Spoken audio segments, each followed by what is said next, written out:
আসসালামু আলাইকুম রহমতুল্লাহি ওবরাকাত। প্রিয় দর্শকবৃন্দ, সবাই কেমন আছেন?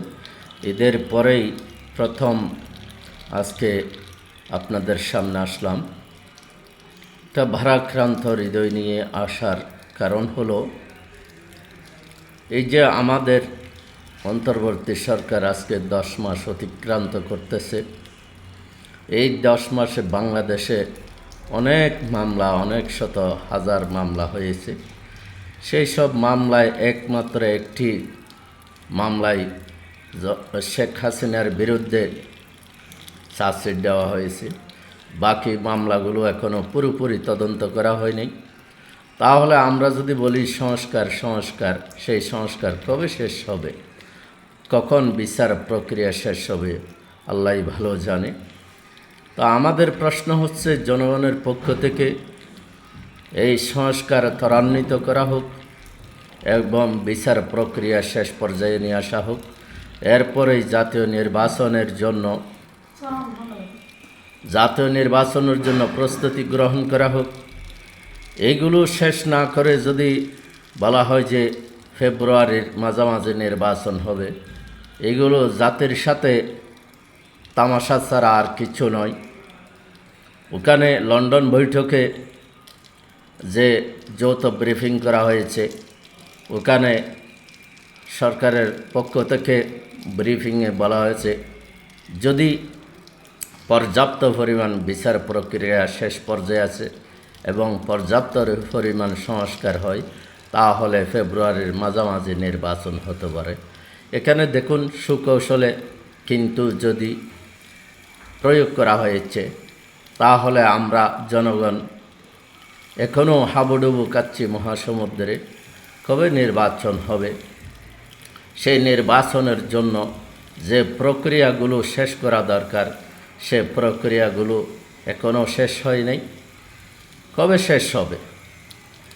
যে চুরি করছে তাকে যদি চোরের তদন্ত প্রতিবেদন করার জন্য দেওয়া হয়, সেই চোর কি কখনো প্রতিবেদন সঠিকভাবে দিবে? এটাই সরকার কী করতেছে আমাদের বোঝা আসতেছে না।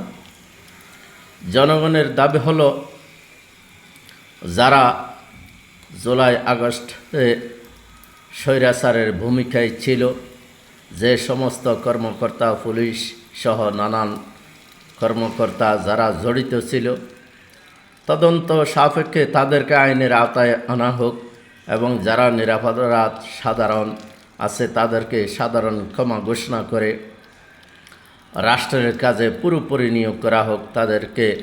তাদের মনে যে ভয় ভীতি আছে সেটা দূর হয়ে যাবে, পুলিশগুলো সক্রিয় হবে তাদের কাজে। এখন যে চৌধুরী আবদুল্লা আল মামুন পুলিশদের বস ছিল, সেই বসের বিরুদ্ধে এই পুলিশে কতটুকু কাজ করবে, এটাও ভেবে দেখা দরকার ছিল। আর সরকারের এখানে উচিত শর্ট কোর্সে কিছু পুলিশ নিয়োগ করা, যেহেতু আর্মিরা 6 মাসের ট্রেনিং দিয়েই অফিসার বানিয়ে ফেলে, তাহলে পুলিশদের এখানে পর্যাপ্ত পরিমাণ যেহেতু পুলিশ নেই এখন, এই পুলিশের জন্য শর্ট কোর্স চালু করা যেতে পারে। সারা বাংলাদেশে লক্ষ লক্ষ বেকার যুবক যুবতীরা আছে, এখান থেকে বাছাই করা হোক, সৎ প্রতিভাবান ছেলে মেয়েদেরকে এখানে নিয়োগ করা হোক। তাহলে রাষ্ট্রের কাঙ্ক্ষিত সাফল্য অবশ্যই আসবে ইনশাআল্লাহ। আমি জনগণের পক্ষ থেকে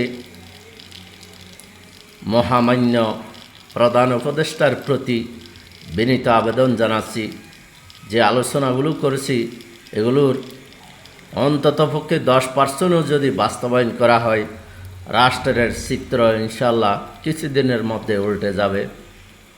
তো এখানে যারা দায়িত্বশীল আছে তারা যথাযথভাবে যদি দায়িত্ব পালন করে, সরকারের সদিচ্ছাগুলো পূরণ করার জন্য কাজ করে, অবশ্যই সরকার প্রশংসিত হবে।